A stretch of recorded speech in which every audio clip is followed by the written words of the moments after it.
in terms of some data, we have already exceeded uh, exceeded the bilateral trade of more than USD 6.10.6 billion. Yeah, I'm sorry. Okay, by in 2024 and 25, SEPA has provided us a very excellent opportunity for businesses for the both side to enhance their collaboration as well as their participations in both the countries. And in terms of the challenges that as a FICI that we so, Sorry for this interruption. I see somebody's PowerPoint.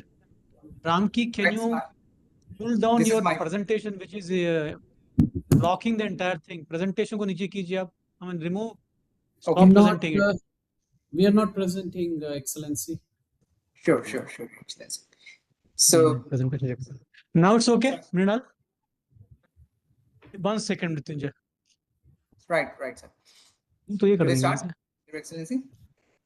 Yeah, please continue. And I would request everyone who is not speaking to keep muted. But be as it may, yes, Mrityunjay. Sorry for the interruption. Continue. Thank you, sir. Thank you. So in terms of the potential key challenges that I would like to highlight at this forum, that we couple of there is a first key challenges that we got to see is a regulatory divergence between the two jurisdictions, and that needs to be important. That remains an important consideration for our side, and particularly in the areas of relating to the prudential regulation and compliance frameworks.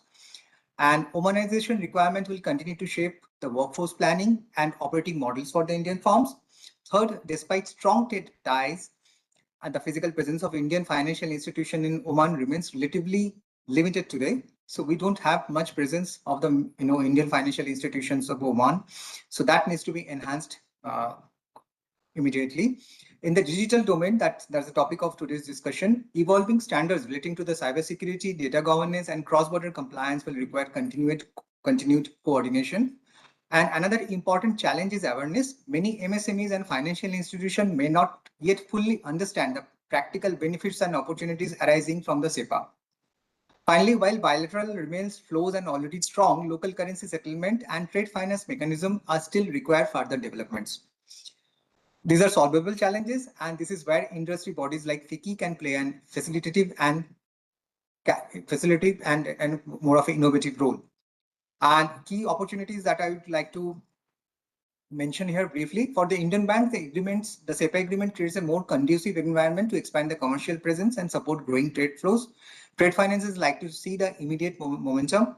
In fintech and payment, there is a significant potential to leverage India's globally recognized digital payments ecosystem, including innovations linked to UPI and digital public infrastructure. There are also opportunities in the capital market, investment flows, insurance, wealth management, as well as treasury services. Importantly, over 6,000 Indian establishments operating in Oman today represent a steady and growing market for banking, forex, insurance, financial advisory services. In many ways, we are at the right point today to open the door for the creation of financial corridor between India and Oman. And briefly, where FICI can come in and help support this bilateral relationship is based on our interaction with the industry stakeholders. We have outlined few strategic recommendations. First, we believe there is a value in establishing dedicated India-Oman Financial Services Working Group to support the implementation and facilitate regulatory dialogue.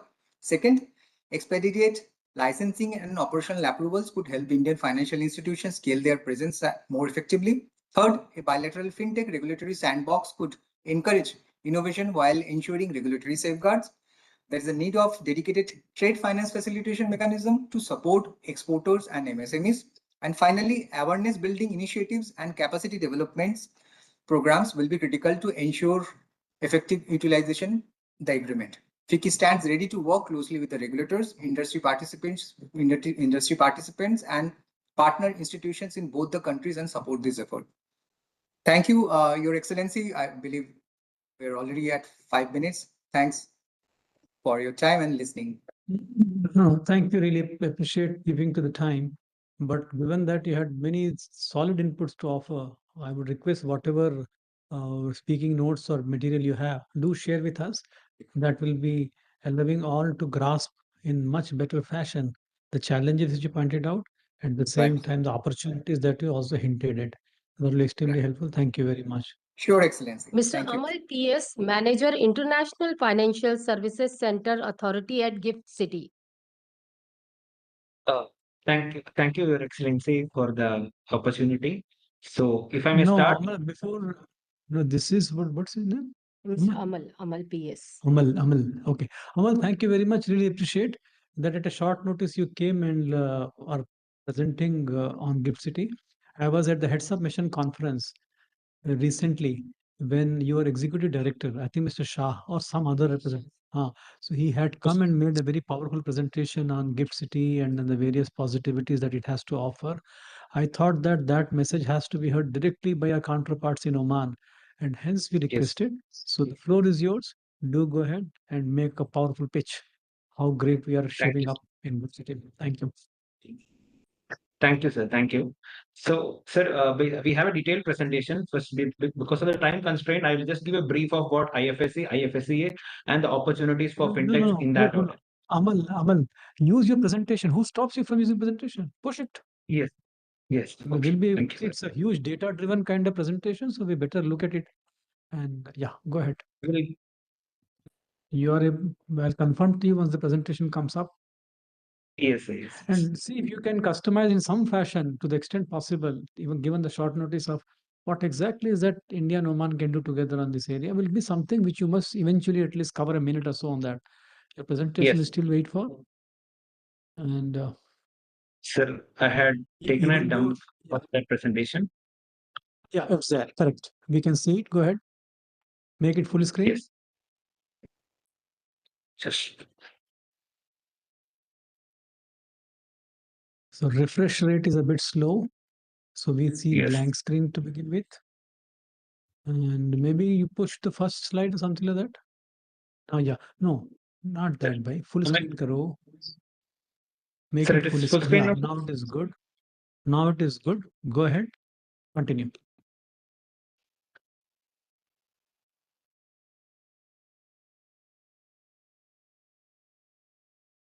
Thank you. So basically, what we would like to talk about is what is IFSC, what is IFSCA, and what are the opportunities in the special areas pertaining to fintech.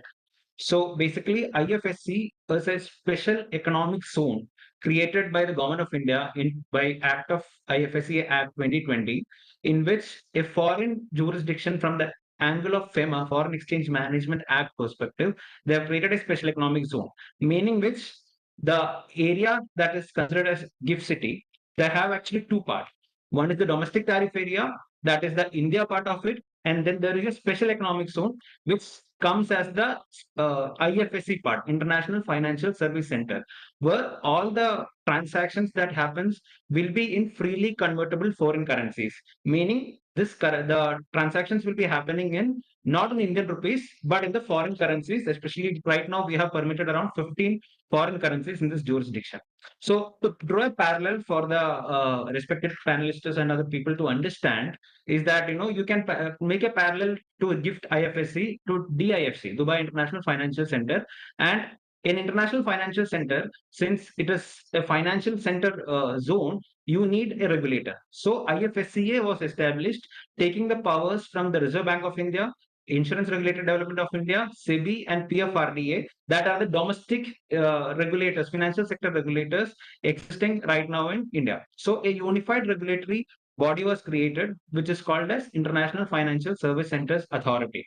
So that is actually the unified regulator for this special economic zone that is created, and that is termed as IFSC, GIFT IFSC. So we have all the regulatory architecture required for the financial sector. We have the banking regulations, bullion market regulations, global in-house regulations, fintech entity framework, which I'll come in a short while, listing regulations, and so on and so forth, where the entire gamut of the financial sector has been regulated under these respective regulations. Now, what is the benefit or jurisdiction comparison of GIFT IFSC? This, as I mentioned, it's an offshore non-resident with no capital controls, which cannot be the same case for domestic tariff area. We have 15 currencies and INR is not permitted. And the best part for most of the entities, for example, in Oman itself, is the 20-year corporate tax holiday and exemption from GST, which has actually been decided by the government of India to give, and post which a 15% tax will be taken from the entities. So basically, you are saying is that out of the 25 years, like, initially 5 years, they might not be making any much business in that. So you can ever give the tax. And after that, the 20 years tax holiday starts, and you do not have to pay any corporate tax. And also you have an exemption from the GST as well. We have various carve-outs for the various, laws from the Indian jurisdiction to align with the IFSC dream or IFSC ambitions. So this is a unified regulator in the special economic zone. As I said, RBI, SEBI, IRDA, and PFRDA, domestic regulators, doesn't have a jurisdiction. This is regulated by International Financial Service Centers Authority. So the major areas of banking where we have 30 international and Indian markets. Capital market, we have stock exchanges, clearing corporations, depositories, broker dealers, investment bankers, custodians. Asset management, we have around 208 fund management entities, alternate investment funds, investment advisors.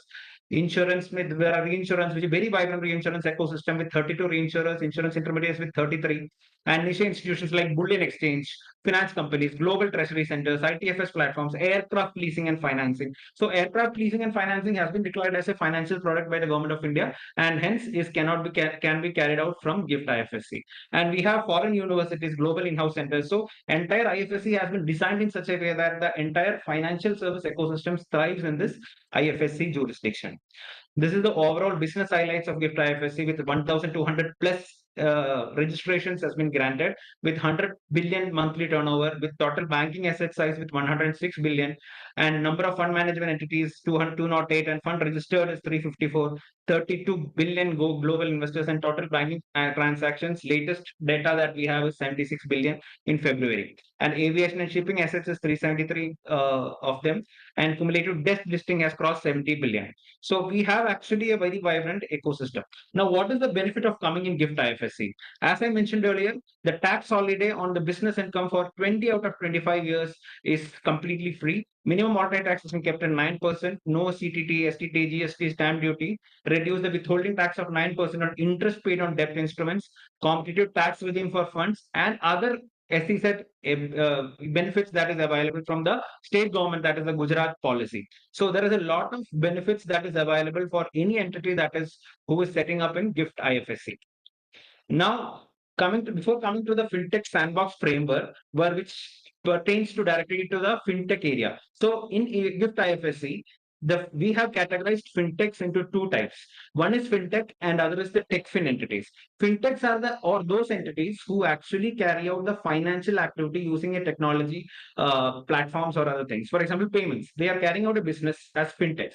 Now, techfins are entities which are providing only the technology solution to the BFSI sector. For example, banks. You are providing a technology to the banks. That is categorized as techfins. Why is this categorized? Because IFSC is that type of jurisdiction which in any entity who has to come in has to be regulated. So we want to categorize them as fintech and techfin so that we can give a very light touch regulation to the techfins. So if you are an entity who is servicing the BFSI clients, for example, banks, insurance companies, or any stock exchanges, you can set up in GIFT IFSC, carry out your operations from GIFT IFSC, and avail all these benefits that we mentioned earlier. So that is the one way of looking at it. That is the TechFin licenses that we give, which we call as authorization under the TechFin and Ancillary Services Regulation. Now, that is one way for the one opportunity in IFSC for the fintech entities. Now we have payments services regulation. Any entity who is doing in payments activities, carrying out payment activities, cross-border payment, they can have licenses from the if under the IFSCA payment services regulation, where they can set up an entity and do their cross-border operations from GIFT IFSC and avail all these benefits which we were mentioning earlier.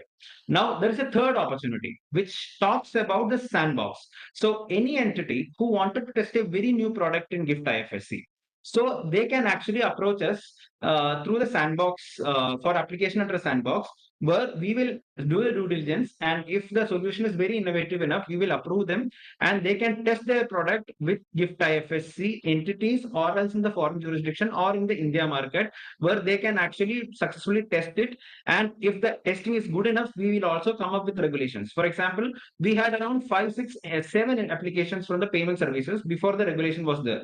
We understood that there is a market need. We discussed with the stakeholders, and post the sandbox exit, we came out with a payment services regulation. So that is a sandbox for you to test the product. Now there are three types of sandboxes. One is innovation, where you are testing with dummy data. I will be keeping it very short. One is regulatory, where you will be testing with live customers and live data. And then is the interoperable regulatory sandbox. This is where it gets interesting. So any foreign fintechs who want to test a product in gift IFSC and also in the India market. Now I'm talking about the India as a market. So there is an opportunity called interoperable regulatory sandbox. Any entity can apply to the interoperable regulatory sandbox, seek relaxations from IFSCA, from RBI or PFRDA or SEBI based on your use case, and we will actually try to understand your use case and will provide you the required regulatory relaxation for carrying out your testing. So this is a very interesting use case for any foreign fintechs who wanted to come to India, or any entity who wanted to, any Indian entity who wanted to go global, they also can apply to the IORS. Now we have a next opportunity which is called as overseas regulatory referral mechanism. Where we will actually, with the respective countries, will sign a fintech cooperation agreement where the respective regulators can mutually refer their own regulatory entities to the other regulators, so that they can have a better understanding of the special jurisdiction and better approvals as well, get fast track approvals as well.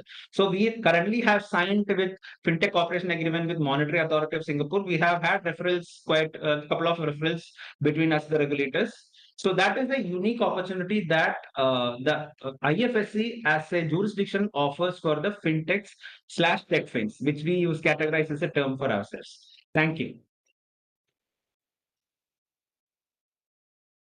Thank you, Amal. Really appreciate. I hope we'll be receiving your PowerPoint, and also please push your contacts on the chat box because many are wanting to contact you.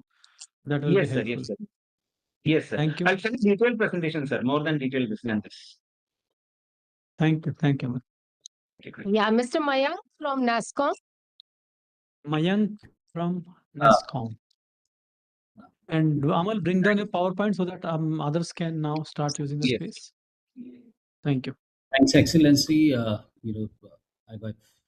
not yet seen the kind of enthusiasm that you've shown for a SEPA we've signed with various countries, but the kind of enthusiasm that I see from you and the team is really phenomenal.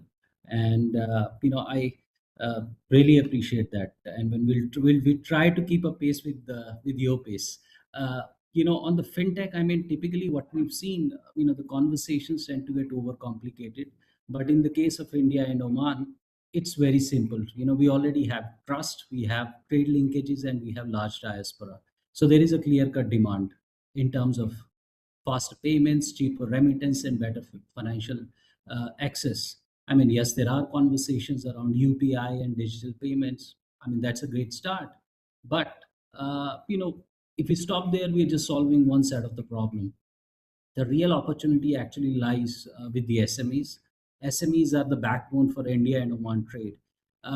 Today they still continue to face challenges around cross-border payments, access to credit, and working capital.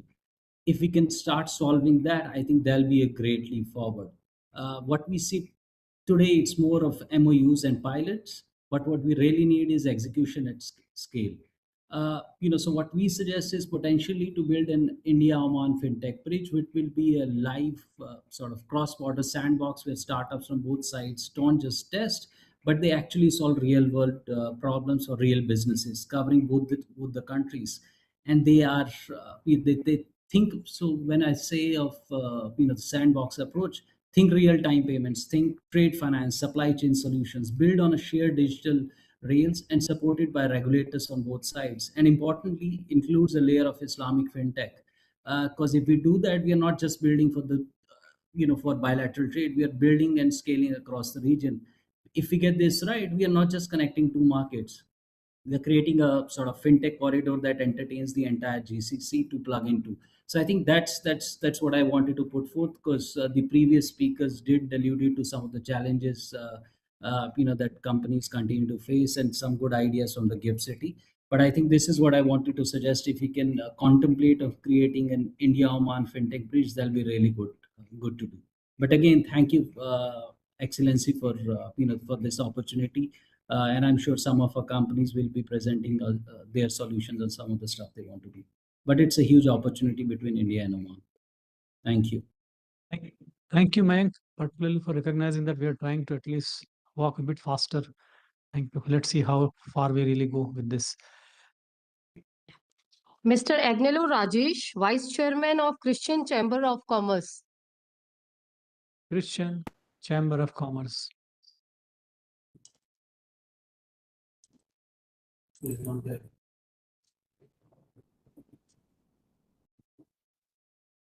Mr. Sumit Sinha, Resident Representative, Exim Bank. Exim Bank. Good afternoon. Yeah, I'm there. I was on mute. Sir, he's there.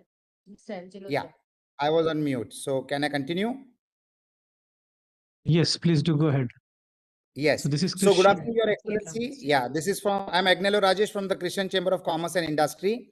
So good afternoon, Your Excellency, and good afternoon to all the distinguished guests, esteemed participants, and members of the Embassy of India in Muscat. Thank you for this opportunity to speak at the Indian-Oman Network Conference on the important and rapidly evolving sector of fintech. Friends, it is an honor to be a part of this dialogue following the landmark India-Oman SEPA, which opens new avenues for innovation-led collaboration. We all know that India today is one of the fastest growing fintech ecosystems in the world, and we are driven by strong digital infrastructure, which is very progressive with very progressive regulatory frameworks and a vibrant startup ecosystem in India, which has transformed the way individuals and businesses access financial services. In fact, some of the key pillars behind this growth have included widespread digital adoption, government-backed initiatives like financial inclusion programs, and the robust digital public infrastructure, which is today accessible to all citizens of the country. In fact, India's digital public infrastructure is one of the biggest trends, and this has become a global model, which includes Aadhaar, which is for digital identity, which has become popular across the world. People are admiring the way Aadhaar has been created for such a large populated country. The UPI, which is Unified Payments Interface for instant payments, and the account aggregator framework for secure data sharing. Friends, UPI alone processes billions of transactions monthly, which has enabled seamless real-time payments across the country. Now, this framework has significantly reduced transaction cost in the country. It has also improved transparency and enhanced financial inclusion. India's fintech ecosystem spans multiple high growth areas like digital payments, which is UPI-led revolution, QR-based payments, and mobile wallets. Our lending platforms like digital lending, MSME financing, alternative credit scoring is very interesting. Our InsurTech has simplified insurance distribution and claims processing. Our Wealth Tech has done the democratization of investments through digital platforms. Now, opportunities for India-Oman collaborations are very thick and strong, and the friendship between these two nations, two great nations, has been historical. With SEPA coming into force, fintech presents an immense scope of opportunities for bilateral cooperation for both the countries. For example, cross-border digital payments, where integration of payment systems can happen with faster and low-cost remittances. There can be an opportunity for fintech for SMEs, where digital lending platforms for small businesses can be established. Trade financing solutions can be implemented. There is a lot of innovation and startup collaboration, which is a great possibility between these two nations. Joint ventures between India and Omani fintech firms can be a great possibility. Again, startup exchange programs are the need of the hour. India today has boast about having the largest startup network or ecosystem in the whole world today. People are getting very ambitious. They are participating in startups, and there is a revolution that's happening. There is also great regulatory cooperation in India. Like, for example, knowledge sharing between regulators is happening at a great scale. Sandboxes for testing cross-border fintech solutions are happening at a great pace. Also, financial inclusion is the topic of the day, where leveraging India's experience in bringing millions into the formal financial system has again become a case study for the whole world. Now we need to ask this question, that why should anybody partner with India? And of course, why Oman should partner with India? There are simple, very strong factors which need to be included. Like, what India offers is a mature and a scalable fintech ecosystem, which is cost effective and has a lot of great technology solutions. India is known for skilled talent pool, which is there and which is also very cost effective at the moment. And there is a proven digital framework adaptable to global networks, which is in action all the time. For Oman, this presents an opportunity to accelerate digital transformation in financial services. In the future, if we try to see into the near future as an outlook, the future of fintech collaboration between India and Oman lies in seamless digital trade ecosystems, AI-driven financial services, blockchain-enabled transactions, and sustainable and inclusive financial innovation. In fact, SEPA provides the perfect platform to turn these possibilities into reality. Friends, I would like to conclude by saying that fintech is not just about technology. It is about enabling growth, inclusion, and efficiency in financial systems. In fact, India today stands ready to partner with Oman in building a digitally empowered financial future. This is what I wanted to share, friends, and let us collaborate. I am a strategic investor. I invest in multiple businesses. I operate 22 businesses across India and across the globe. Fintech is one area of my interest, and if there is something interesting and exciting, I would definitely look forward for collaborations and taking this relationship ahead. So thank you once again for this opportunity, and I look forward to meaningful discussions and collaborations in the future. Thank you so much.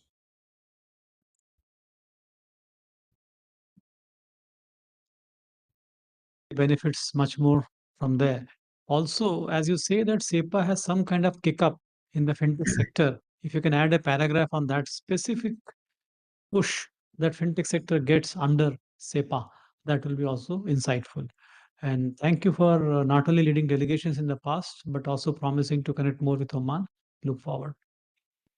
Sir, now we Thank you will so invite much. our Omani guest, Mr. Ibrahim Al Hosni, head of the IT Committee of Oman Chamber of Commerce. So that's what he represents the entire IT community from the Oman side, from Oman Chamber of Commerce. What is yours? Go ahead. Ibrahim? No. Ibrahim? Hosni. Ibrahim, yes. Yep, Ibrahim. Uh, Good afternoon to all of you, and thank you very much, Your Excellency, and the team for organizing this kind of a meeting, which is really, a win-win situation between Oman and Indian, and the relation is not only with Indian. It's a recent relationship. It's long and a big history between Oman and India, and we are really glad to see a lot of investors here in Oman and to use the technologies and as mentioned by I think Mr. Kumar that yes he mentioned something. So now I will share with you, if you allowed me, I will share with you a small video about first of all about Oman. Then I will give you 2-3 slides about the fintech sectors in Oman. I don't know, is it clear the screen for the video? I'm not sure. It again, I will reconnect.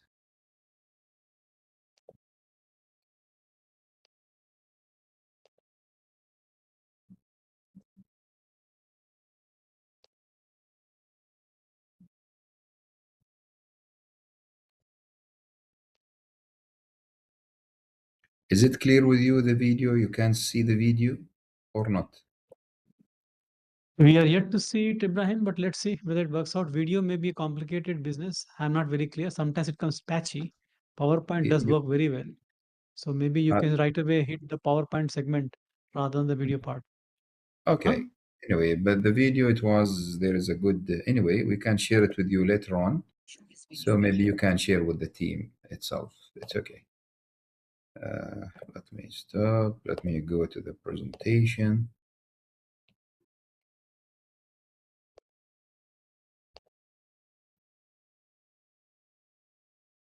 You can see the screen? You go ahead. Okay. Just I will give you a small number about the Oman GDP. About the population in Oman, we have 5 million, around 3 point something. It's in Omani. The rest is the expertise and the population. The years is around more of them is young, from 25 years. The foreigner direct investment in Oman is 65 billion. The GDP growth rate is 1.6%. And we have very good coastal area, which is around 3,165 kilometers, and the total area is around 309,000 kilometers approximately. And you see that the location of the Oman is a global connectivity and a strategic hub, a gateway in Middle East, Africa, Europe, and a lot of location, which is, especially in this, which is happening in the GCC, Oman is play a big role that in all sectors to ensure that everything is going smooth, especially for the GCC. The ecosystem in Oman, it's very promising, and if you can see that the rating for Oman, it's as per a different, agency that we are doing very well. In Oman, for the financial economy, opportunities, there is a lot, a different regulations, especially starting with the Central Bank of Oman, which is that looking after all the regulation, fintech, innovation, sandbox, open banking, and the other thing which is aligned with the Oman Vision 2040. We have also another economic and a financial committee, which is led by His Highness Sayyid Dayazan, the son of Sultan Haytham. He's heading after all of this just to accelerate and ensure that the Oman, it's aligned and eliminate all the waste which is not required in terms of the ecosystem and ensure the ecosystem is doing very well. They announced last or beginning of these years that the International Financial Center, Oman, which is looking after all the global financial gateway to attract more investor in Oman and also look after the regulation framework, strategic business licensing, and economic, business. And this is a lot of opportunities in this, especially it's a new center which is require a lot of, systems, regulations. So we need the support of also our colleagues from India on this to help on this field.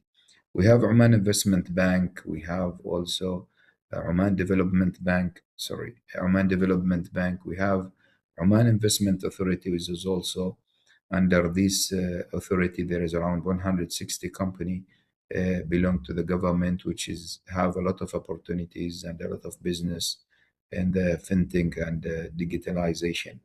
We have also the government, the Align Future Fund of Oman for any innovative ideas, which is can be also, they can invest in that company and they can help them to grow in Oman as an investment. Yeah.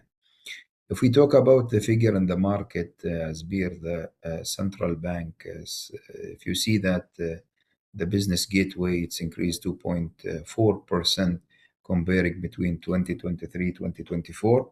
If you talk about the POS machine, it's increased about 31.4 from 24 to 20 from 23 to 24. The wallet is increased hugely, is around 223% is increased during those period, is around 100 almost 70 million transaction Riyal Omani. The banking is also, it's increased 65% comparing between 23 to 2024.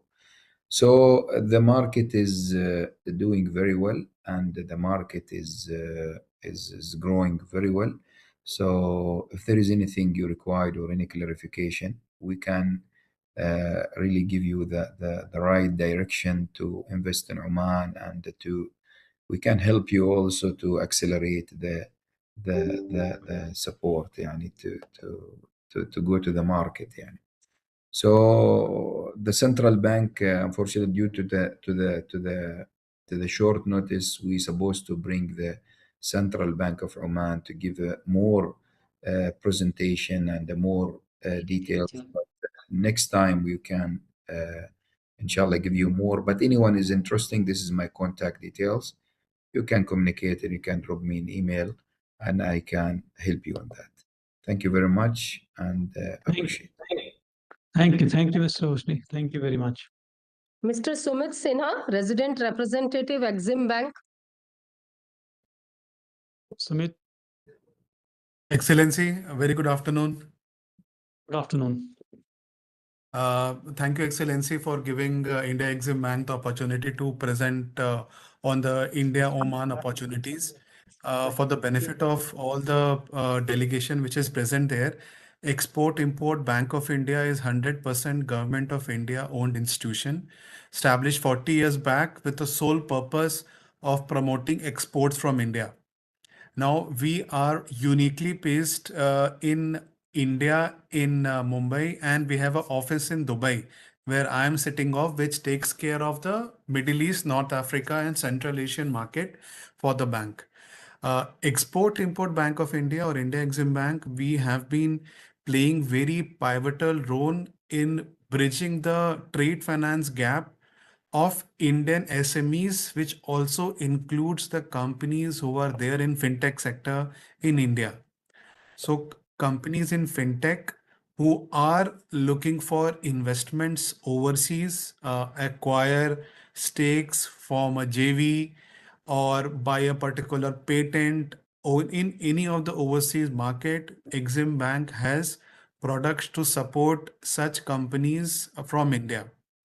From the fintech perspective, we have very recently launched our trade assistance program, wherein we provide credit enhancement support to Indian fintech companies, SMEs, which gives Indian fintechs an additional wings to do business in high risk countries, including if you want to set up a JV in Oman, you want to do business in Africa, we have products to support your acquisitions and your business across different markets. So which provides a risk mitigation strategy, as well as we have a funding program in collaboration with SIDBI called Ubharte Sitare Fund, wherein companies who are there in fintech sector having a very unique proposition. If you looking for a debt financing, equity financing, we are there to support such companies in India, which also includes your investments in Oman and other geographies as well. So I'm based in Dubai. I'll share my credentials. Any such companies from India looking for investments in Oman provides a very conducive environment for Indian companies, especially in fintech sector. As my other colleagues from Oman and Oman chambers, IFSCA also to tell you, Indian Exim Bank has a 100% subsidiary which is into factoring business. We are our office in Gift City, which gives a clean, non-recourse finance center factoring. So any company in fintech sector interested in factoring services, we have a subsidiary in Gift City to support your business and grow business. And I'm based out of Dubai to help advise under the guidance of our Indian embassy for any Indian company who is looking for investments in Oman. Thank you, sir. That's it from my side. Thank you, Sumit. Thank you very much. Pleasure, sir. So now we would like to call all Omani companies. First is Mr. Tawfiq Al-Lawati, CEO of Friendly Pay. So now that we are coming to the company segment presentation, please limit to 1 to 2 minutes maximum, focusing exactly on the areas of collaboration that you have, and the details you can send separately. We will add to the entire India-Oman Network digital session documentation. So 1 to 2 minutes maximum. Mr. Tawfiq Al-Lawati from Friendly Yes, Pay, please join yes, us. yes, I'm here. Can you hear me? Am I audible? Am I Yes, audible? you're audible. All right. Please. Thank you. Thank you very much for inviting. Thank you, Your Excellency. This is a great opportunity to meet over here and be part of this discussion.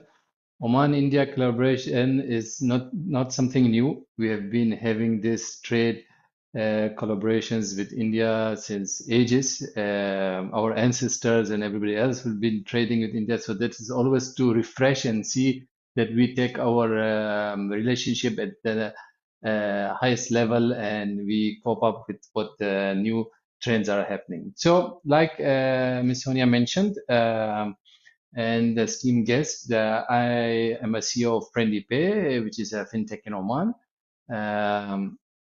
We are what we call here a payment service provider, focused on payment, local money transfer, international money transfer, and we aim mostly and largely to serve our expat population in Oman, predominantly from India, Pakistan, Bangladesh. These are our main customers.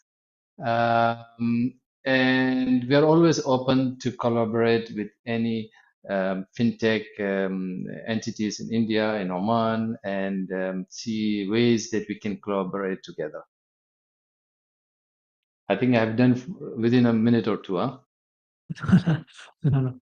Thank you very much. You don't have to limit that strictly. If you have something else, you can always say that.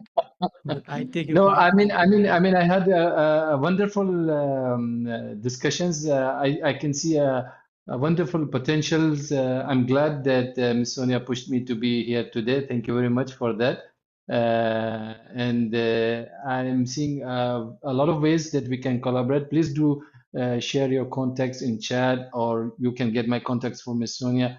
And a lot of discussions I've seen with the guests from India speaking on investment, on the sandbox, on way we collaborate, on way we can have payment rails, direct payment rails with India, because this is something now this part of the world is started building on. You know, UPI is going on bigger and stronger, and I think we should start looking into ways that we can innovate and connect the both nations in a more cost-effective way on payment. I think fintech's largely been towards that direction to serve this ecosystem to be more cost-effective, more inclusive, and we have a lot of Indian expats, our friends who are here in Oman, in other parts of GCC. They work over here and then send their income back home.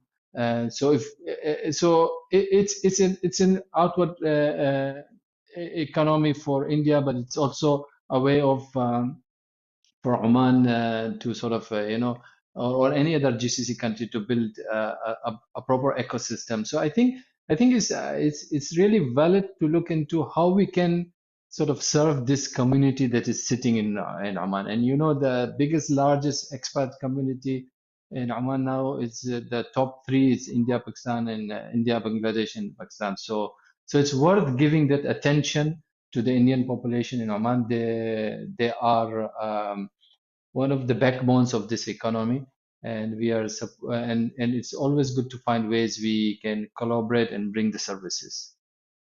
And like Thank my you. colleague Mr. Ibrahim just mentioned, that we are growing.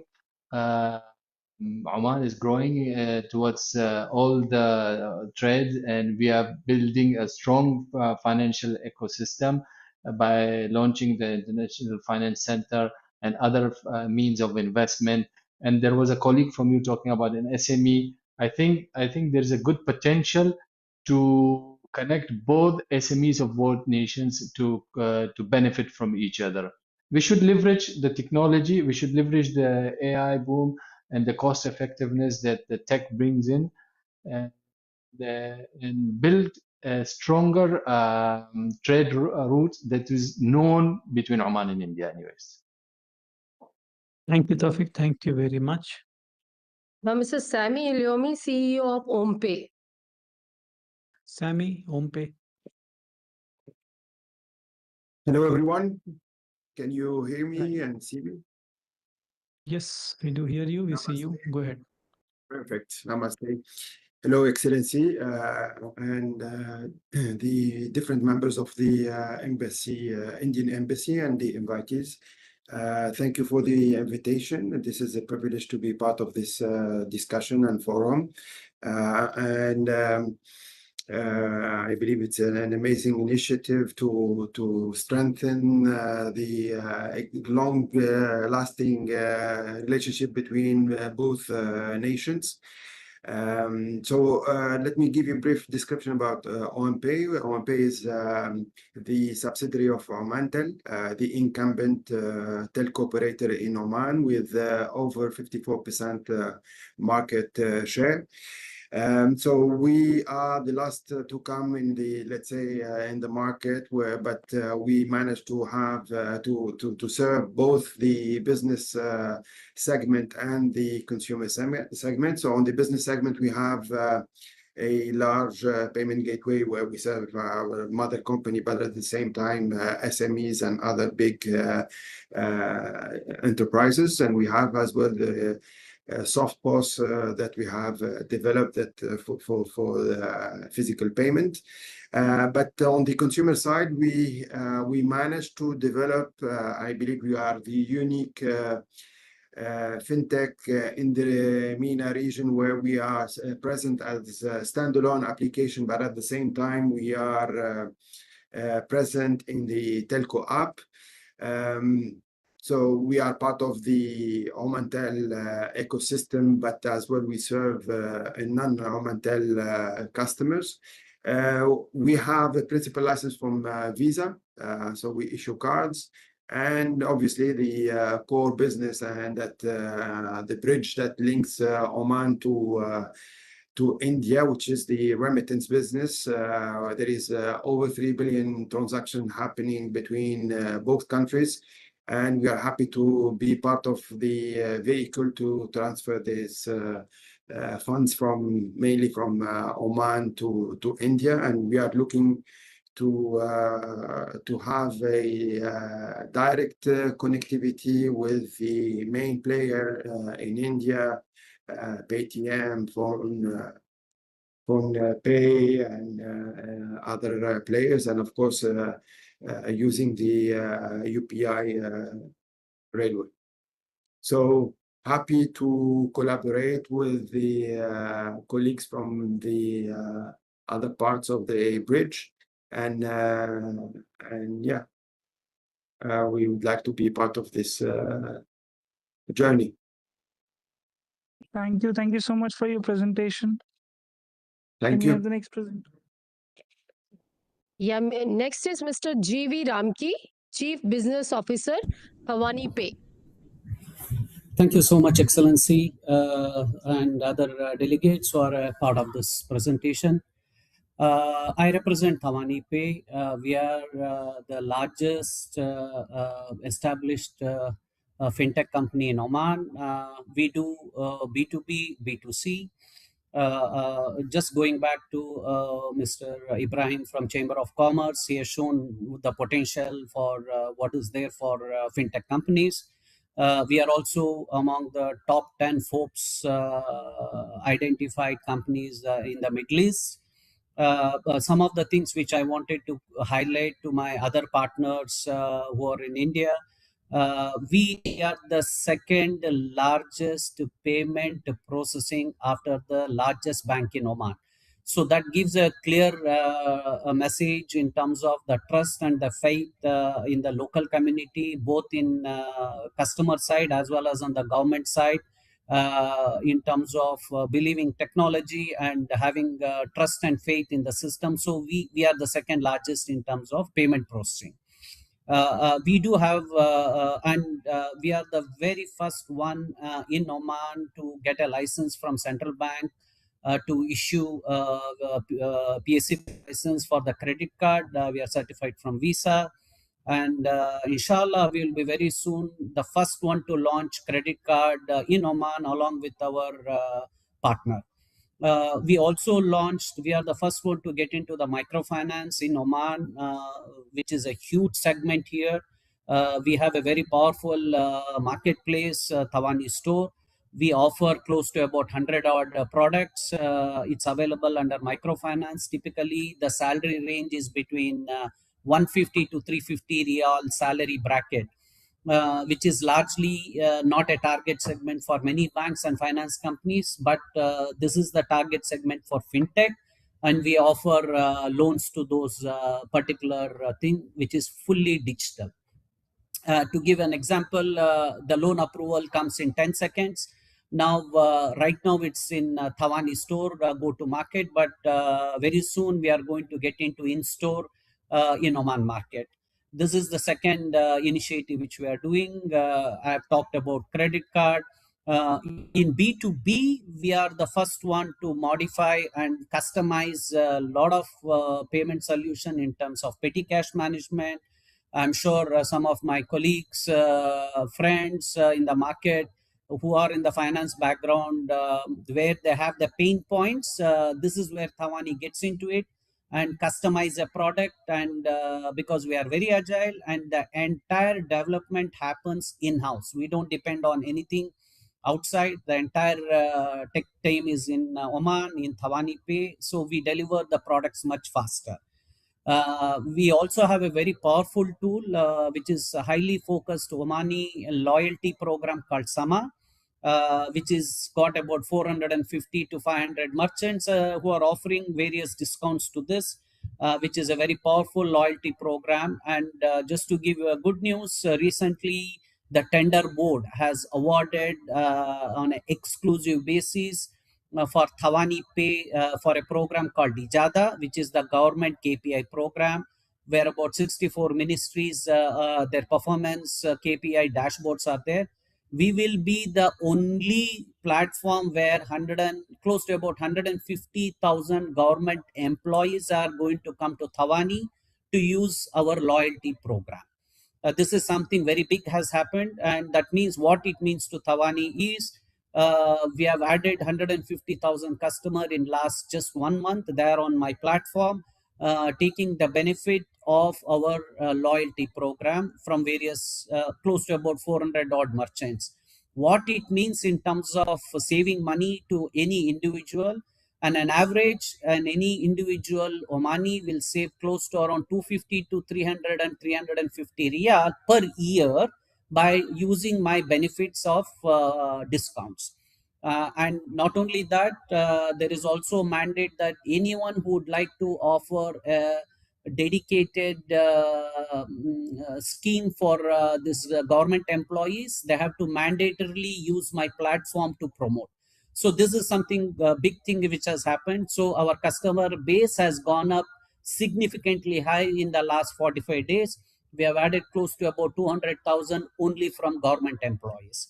There are multiple products which we offer for B2B. Where we come into the picture is we exactly understand what is required for the client, which is not served by some of the large banks. We get into that and come up with the customized solutions for them.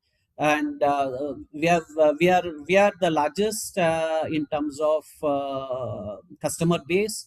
And we are also good part is that I'm sure Amal, he's still there from Gift City. We will be very soon visiting Gift City, probably next 30 days to travel there, and I will have your contacts. I'm already in touch with the Gift City team, and we are making a visit, official visit to the Gift City also. Overall, B2B, B2C, Tawani is a household name for anyone. Every household Omani family will have a Tawani. They remit money. We are into remittance. We are into insurance. We are the local payment gateway. And we also have a prepaid card. We are the only company where our prepaid card is available even in a fuel station. Our prepaid card is available at Oman Oil fuel station. All you need to just walk in and buy the prepaid card and link that to the wallet. Up to five accounts you can, up to 5 bank accounts you can link with our wallet.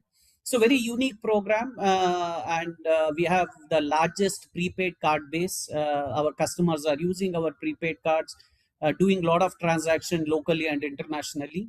And Thawani also participated in some of the very critical government projects.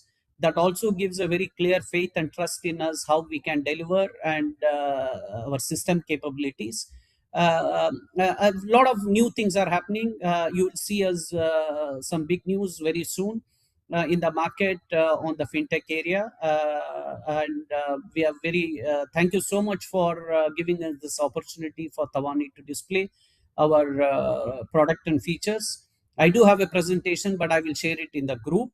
And feel free to ask me anything. If anyone would like to be here in Oman, an Indian partner, we are very happy to receive you. And Mr. Majid Alamri, who is our founder and CEO of Thawani, is always this is the first startup in terms of payment solutions. So he's been also been known as a startup guru in Oman. We'll be more happy to receive you and discuss and collaborate whatever needs to be done. And thank you so much for giving this opportunity. And we will share the deck soon in the group. Thank you. Thank you, Ramki. I would call the others also, but request them to stick to the maximum 2 minutes range so that we cover early in the entire session. Mr. Ashish Gupta from Bank Dufar. Bank Dufar, Ashish There Gupta. was some question also in the comment. Yeah, hi. Very good afternoon to everyone. Very good afternoon, Your Excellency, to the industry colleagues and the industry partners. Thank you for the opportunity to talk in this forum. I have a small deck that I would like to share.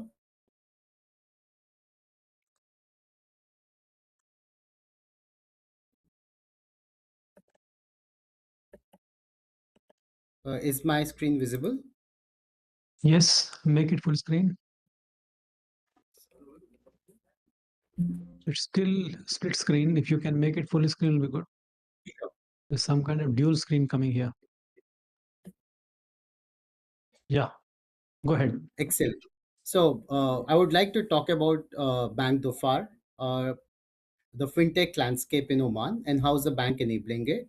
My name is Ashish Gupta. I head the digital SME and sales for Bank Dhofar. I put my coordinates here and happy to get connected with anyone in the forum after this session. A quick overview of Bank Dhofar. It has been prevalent in the market, one of the oldest banks in Oman, prevalent in the market in the last 35 years, in getting stronger year on year across multiple milestones. We have the second largest network in the country with 146 branches, 358 ATMs, 182 CDMs. We have multifunction kiosks, recyclers, and various other assets all across in the country. We contribute to almost 10 to 12% of assets, loans, and deposit in the country. We have a large customer base of almost 850,000 customers. So the bank has substantially grown its customer base. So I would like to call us one of the oldest banks in the country that has got a startup mindset, because we have tripled our customer base in the last 4 years, and we've got one of the highest recognition awards in the country of late as well. So the bank is on an adrenal with a net profit of 51 billion with 17% year-on-year growth. And we have 4 billion plus assets, deposits, and loans. The bank is one of the best banks in the country, the fintech enabler in the country. There are many firsts that are associated to Bank Dhofar, starting with Dhofar Pay, uh, the cardless cash-based cash withdrawal from the ATMs, the multifunction recycler machines in the country, the instant card-to-card issuance in the country, blockchain-enabled transfers with Ripple. A lot of fintechs have started in Oman using Bank Dhofar infrastructure, and we have Thawani Mojab card was introduced with Bank Dhofar initially. We had the first ones to implement instant issuance of debit cards across all our branches, instant interactive voice response notifications for various channels, uh, ATM cardless cash withdrawals using the mobile apps, the pay stickers, the tap and go stickers, even before Apple Pay and Samsung Pay was launched in Oman. And we are the only bank that is enabling the recycling of cash through the machines. Bank Dhofar is a strong enabler of fintech and perhaps the best bank to get associated with fintechs. And we are continuing that journey with having open APIs platform that is available to integrate with the fintechs. We have fintech partnerships with multiple fintechs like Oridu Fintech, Friendly Pay. We have MOUs with multiple regional hubs. From a digital infrastructure point of view, we have a huge customer base that is enabled on mobile, and we have real-time payment trails that is implemented with India, Pakistan, Bangladesh, with IMPS and NEFT based remittances with Swift GPI, cloud-based core banking, so that enables a faster integration with multiple fintechs. and AI powered based fraud detection that again helps with a lot of players that we interact with. We have a largest merchant ecosystem with a large POS and e-commerce base of merchants. We have enabled digital onboarding for retail as well as merchants, and we have analytics and dashboards that is available to our fintech partners and merchants. So we would always want to promote Bank the Fast proposition for fintechs to have a strong banking relationship for any fintech operating in Oman. We can give these fintechs a current account, a pro current account, a custody account in terms of aggregation, which is a central bank requirement. We have digital payments and banking ecosystem with POS terminals, soft POS, payment gateways that can help all these fintechs with collections. And one of the recent partnerships that we've implemented is with Smart Tech and instant remittances, fund transfers, easy mandates, easy biz platform. We've got multiple partnerships and various collection methods.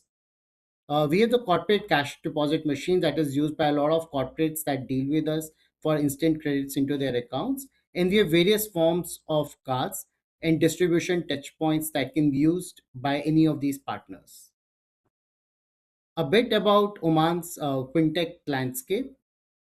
The digital commerce in Oman has been rapidly growing with 3.5 billion plus digital commerce as of 2025.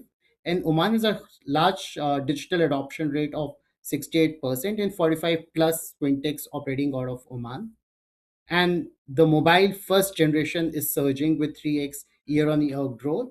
Central Bank has recently launched the open banking platform, and that will be a good platform because the banks are going to enable specifically Bank Dufat on the open banking platform for the real time connectivity. BNPL and embedded finance are the topmost two areas that are trending for the fintechs to partner with the bank and with the customers. And Oman's visionary 2024 government-backed vision will definitely help in accelerating the digital economy. From a fintech point of view, the fintech market in the next 10 years is expected to grow exponentially. Like I said, with the help of Oman Vision, central bank open banking platform, the SME adoption has rapidly grown with the introduction of SME accounts in WPS mandate for the SMEs. And the demographics of Oman, with 65% of the population are under 35, is a strong key growth driver. So, in terms of success stories, if I were to summarize the mobile apps and the integrations that the bank has done, the cross border remittances the bank has enabled across key corridors, the fintech partnerships that the bank has done, and the SME digital banking growth that the bank has seen are some of the key areas that talk about the Bank the Fast success and key areas for the banking partnerships with the fintechs. Uh, that's about it, and I'm happy to connect with the stakeholders after the meeting. Thank you very much, Ashish. I would request not only Ashish, but other presenters who already made, plus those who may speak later, that please do focus predominantly on the opportunities for future collaboration. The strength of the company, the entire portfolio of the services which you have can certainly be shared as a either as a PowerPoint, which you already have, or as a lucid note, which will be adding to the, as I said, notice board of this entire India-Oman network related conferences, which we're having on a daily basis. So if not, we had done today, no problem. But you can send it separately also. That is what the counterpart potential partners will be looking up to, that with that kind of terrain existing already, where is it that there is a gap where they can come together to collaborate in future. So please see if you can also add that kind of detail, if not now, later. I would, for those who are going to speak, I would request them at least 70-30% kind of sharing, 70% more if you wish to focus on your credentials in the company, but certainly 30% on what is the potential for collaboration that you see, which is yet untapped or can be scaled up, etc., etc. That's a suggestion, but be as it may, it is your 2 minutes of time. Whichever you wish to use, go ahead and use them. Mr. Vishal Goenka, Chief Transformation Officer, Pinnacle Advisory. Pinnacle Advisory.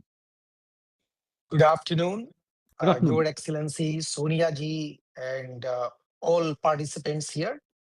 It is a pleasure to join today as we continue the India-Oman Network series which Can we you began unmute your yesterday. video? We can see black screen. So I hope you want to be seen also, not only to be heard. In case you wish, yeah, that's much Yeah, better. No, go great. ahead. Excellent. Uh,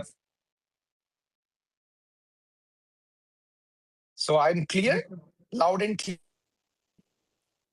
You have been clear all along. Now we are also Am going I to see you. audible? Go ahead. Yeah. Thank you. So we started this network series, which we began yesterday with a focused discussion on comprehensive economic partnership agreement. CEPA is not simply a policy milestone. It is a strategic platform designed to unlock new commercial opportunities, strengthen supply chains, and deepen long-term economic cooperation. With CEPA now moving forward, entry into force, the timing of today's session with focus on fintech is significant. Fintech businesses on both sides are looking for clarity, speed, and practical pathways to convert this agreement into measurable outcomes. And that's actually what we deliver at Pinnacle Advisory. We advise companies in Oman, in India, and beyond these two countries, where we are seeing so much of energy in these entrepreneurships. And these entrepreneurs are looking for more and more AI, use of artificial intelligence in their fintech. So with minimum, how they can achieve maximum. And that's what we help them to bring to various parties.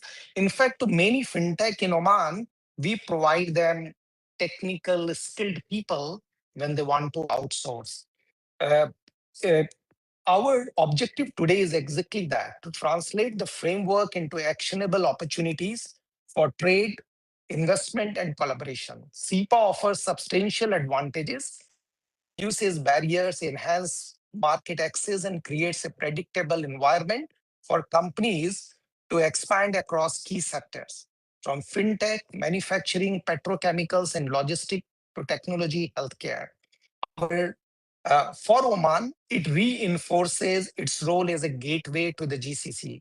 We have advised some few fintech companies, and they have expanded into Tanzania, because Oman and Tanzania have a very strong relationship, into Nairobi, into Kenya. So even Indian and Omani companies have gone to those African markets, and they are doing very well because some of the Indian business people are already well established there.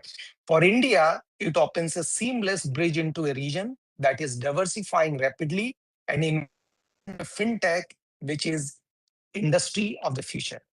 But the real value of SEPA or these network discussions will be realized through business to business engagement. And that's what is our role. We enable businesses. People just look for one focal contact, people, hand holding. And I think that's what we have been doing with the entrepreneurs who have ideas. With three people, they want to do great, but they don't know even how to mobilize resources, whether it is financial resources, getting the people done, working on accessibility into various customer forces. That's what we have done.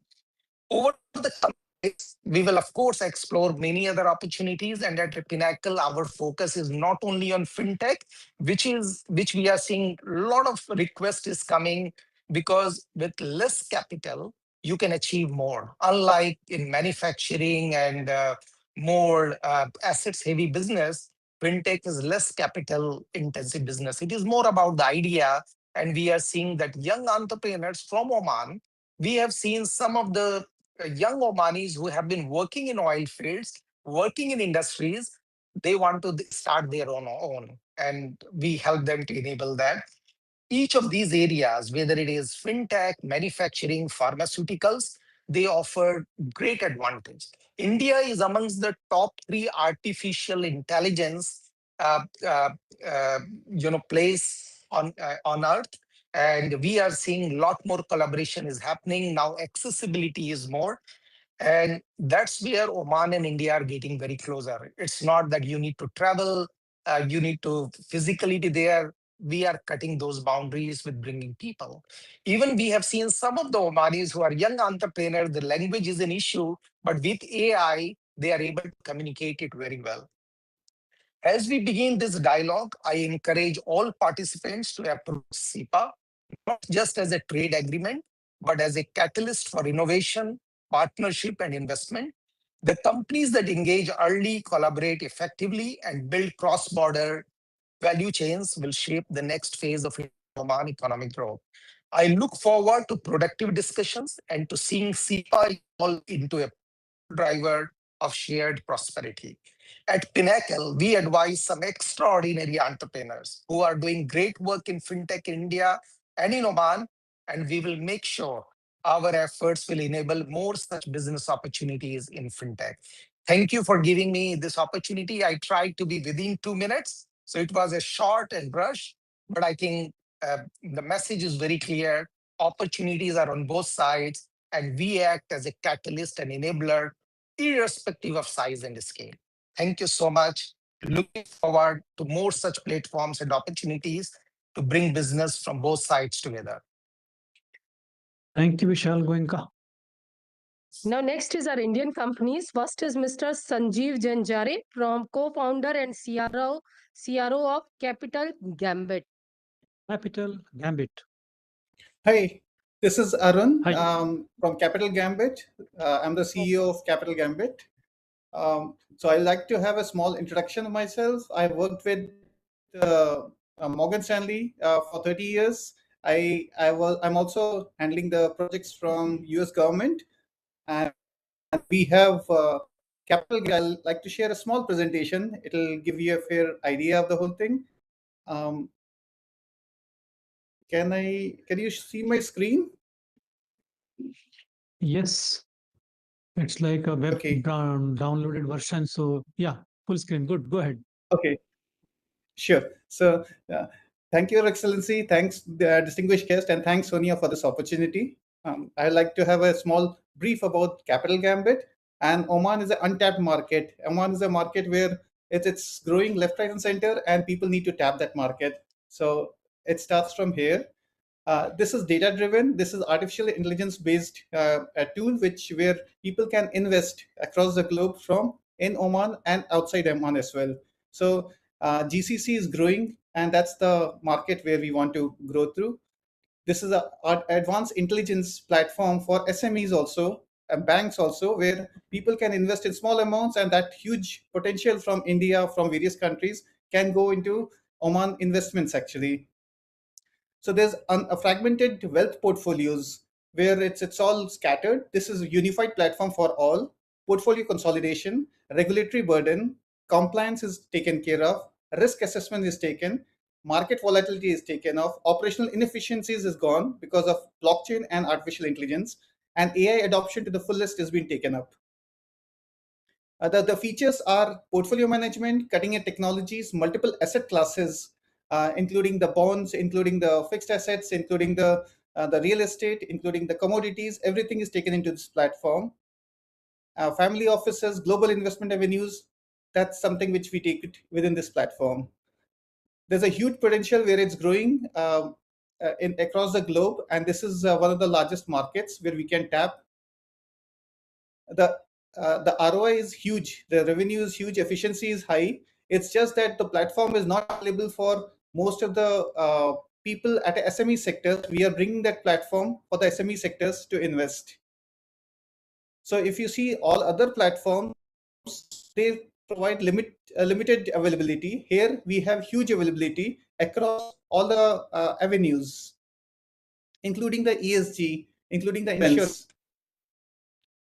So this is AI-driven ESG platform where we can go through, and there's avenues of services which can be given through digital locker, through multi-asset management. There's the strength behind this vision is domain expertise, business strategies, and technologies who are there. And the engagement model is subscription-based platform for SMEs. They can actually invest through this platform into the various sectors. And our pilot is ready. It's a low risk, and it will be launched soon. This is the exploration which we are doing it as a SEPA's digital trade provisions are there as a regulatory advantage. Family offices are there. Oman Global Financial Center has been as a bench ahead, which has been done through. And strategic partnership is being explored with Bank of Muscat, Sohar International, and various local executions has been done through with CBO. So investment capital and infusion is done through which will be upscaling the whole platform. That's a small platform brief within 2 minutes actually. Thank you for this opportunity. Thank you. Thank you, Arun. Just tell me one thing, this ESG compliance, etc., which you're supporting via AI power. So you are having the full details of both Indian ESG system and also the Omani ESG system in your resource database? Yeah, so what we are doing is ESG as a structure, global structure is more or less same. It's just that the Omani structure is little deviated with a small deviation compared to the global structure, but 90% is exactly same across the globe. Okay. So you handhold the companies, right? For the various compliances, tracking, performance, this, that. That's what exactly the service of Gambit is? True, exactly. So we hand over the services till the last leg so that they become ESG compliant. No, the question is that how does this 10% gap really help you out? Because 90% may be common globally speaking, but 10% that nuanced, customized versions of either India for Omani to invest in India or vice versa of Oman for the Indians investing in Oman would be still relevant. So how do you cover the 10% gap? So, Because in so that number you one can't be a is gray area, right? yeah, that's a gray area. I agree with you. The gray area is there. The problem with India or Oman is we cannot invest, or in the governments or the regulatory framework doesn't allow us to invest in Indonesia or Malaysia for the trees which is planted with the GPS location. So unfortunately, that is something where Europe, like for example, Europe plans to, and they is tagging for those forests, and they even Japan has a GPS tagging, which unfortunately there's no framework in India as well as Oman and the ESG framework to tag that this is there's 100 trees are planted with this kind of carbon emitting thing can be traded off. So say for example, I'll give you an example. For Japan, there are people who are fishing boats are there. Okay, there's an agency of fishing agency. They want to have green credits. Now they have taken up huge forest banks from Indonesia, and that's a huge forest. They are giving a lot of credits of carbon credits with the GPS tagging. Now, unfortunately or fortunately, India, neither Oman gives that kind of regulatory framework where it is recognized that you have taken carbon credit from Indonesia or Thailand, and it can be credited in Oman. So that is the 10% we are talking about. Okay, fair enough. Thank you very much. Thank you. Ms. Thank you very Shweta much. Chaudhary, Vice President, Client Services, V-Link India Private Limited. V-Link. Hi, everyone. Thank you so much. Am I audible and my video is visible? Yeah, थोड़ा सा microphone दूर रखिए. It's getting echoey. Otherwise, you're audible and visible both. Go ahead. Continue. Thank you so much. And let me just share my screen also.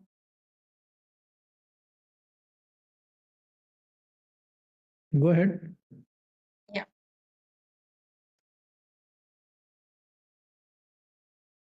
Make it ये full screen कर दीजिए. Corporate overview. So as I said, in 2 minutes, 70% spend on maximum company, but at least 30 to 50% on opportunities as you Yes, see. Go definitely. ahead, Shweta. Go ahead. Okay, thank you so much. I'm Shweta, and thank you for this opportunity to be a part of this platform. It's really honorable here. I'll take a couple of minutes to introduce ourselves. First of all, before going ahead, I was actually looking, I was listening news, and I have seen in today's news that India ranks number 2 globally in AI talent. And this is being said by Mohammed Albibar, founder MR Properties. So I just thought to, give you this glimpse as well that India is already there as a global power. Okay, so about V-Link. V-Link is, we are having 19 years of experience working with 300 plus clients globally. V-Link is an IT services and consulting organization, and we are actually focusing on financial services and fintech organizations. So these are few flagship customers that we have. And then it's a mix of industries, but yes, BlackRock is into investment, asset management. There are a lot of few banks that you can see here, and BFSI as well. We work across industry, but our key focus is banking and financial services that I would like to tell here in this platform. We support our organizations and our clients in building secure, scalable, and digital platforms. So there are few identified challenges across industries that I would like to highlight here. One, legacy system, slowing innovation, data and system, high operational cost. So how V-Link helps here? We provide these platforms through which we can building secure and scalable digital platforms. So we are into AI and data digital transformation, custom software engineering. We are partnered with Microsoft, so we are providing Microsoft solutions and global tech talent and dedicated teams. So here in this platform, I think it's a great collaboration between India and Oman. So what I can see here is India brings scale, talent, and cost efficiency, and while Oman offers a fast-growing fintech ecosystem. So it's a great collaboration with the technical and the engineering global talent that we have.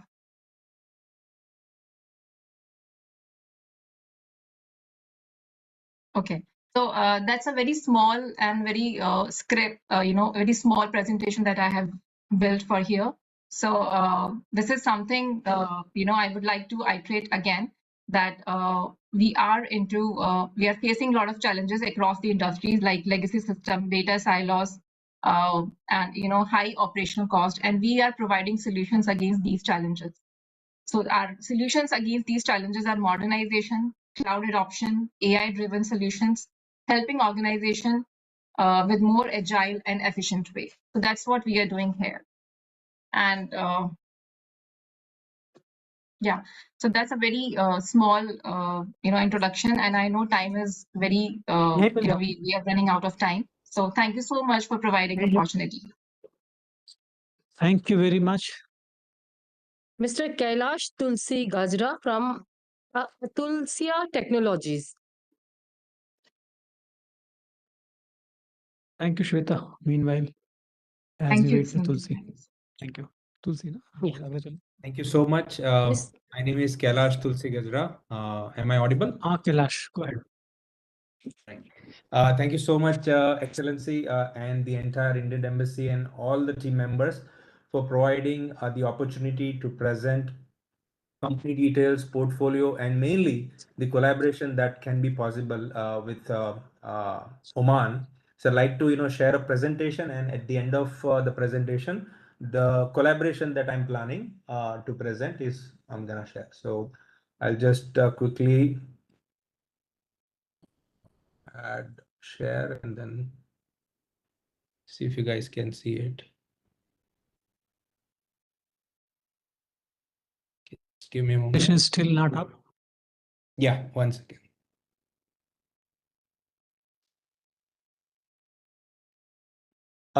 There is one thing that I have to restart the WebEx, it looks like, because of the presentation. So can I just go in next after the next speaker? Okay. Okay. I'll just quickly log out and log in. Yeah. Mr. Okay. Sharan Sivakumar, Associate Vice President, Business Patterns Cognitive. Business Patterns Cognitive. Good afternoon, Your Excellency. Good afternoon, Sonia ma'am, and all the esteemed panelists here. Am I audible and visible? Yeah, you're very audible. Slightly speak away from the microphone, if you can. Of course. That'll help. Go ahead. Right. Yeah. Better now? I'm Yes, just yes, bringing much up my better. screen. I'm just bringing up my screen. Please let me know once it's visible. Just taking just a second.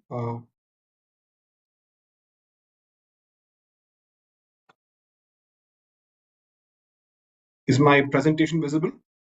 Yes, full screen, please. Yeah, good. Go ahead. All visible. So once again, thank you very much for this opportunity, Your Excellency, for presenting Patterns Cognitive. Patterns Cognitive is a Chennai-based future technology company. We have been in the space of building and developing cognitive agentic AI workers for banks since 2012, and since 2016, 2017, we have had extensive presence in the GCC region. Our aim is to, like I said, provide AI human collaborative platforms for banks to build and have AI-powered digital back offices. Two of our solutions, Dexter and Sherlock, have also won the Gartner i4 Innovation Award for the EMEA region in 2019 and 2020. We have clientele spread across the UAE, and very recently we have jumped into Oman as well, starting a collaboration with Oman's largest bank, Bank Muscat. And today I'm here to talk about the impact that we've been able to deliver in the GCC region, and why banks in Oman can really benefit by choosing us. We have pattern recognition based GenAI specialist banking AI workers here. I'd like to touch upon the word specialist here, because the GenAI banking workers that we've made are specially made for banking and not for any other industry. Therefore, we've been able to achieve cutting edge levels of AI accuracy, and that's helped us deliver some phenomenal value to banks in this region. And with these specialist digital workers, we hope to build digital back offices with a bouquet of such AI workers. So there are 5 major drivers that drive cognitive hyperautomation, namely increasing operational efficiency and reducing costs, ultimately, helping banks manage the regulatory compliances and the risks, helping banks scale sustainably and embrace innovation along the journey, helping banks deliver superior experiences to their customers, and also helping banks reduce the amount of manual work that's needed for internal compliance and audits. Along these 5 drivers, this has been our impact. We've been able to bring down human efforts in the back-end operations of banks substantially. We've also delivered very, very high savings in cost at origin as well as cost to scale once banks have scaled over a period of time. This data that I'm presenting here is for a period from 2019 till 2025. And since 2019, across our banks, we've been able to help banks scale by almost 3x with just 30% addition in human power. Had banks not automated, they would have faced more than 37 times the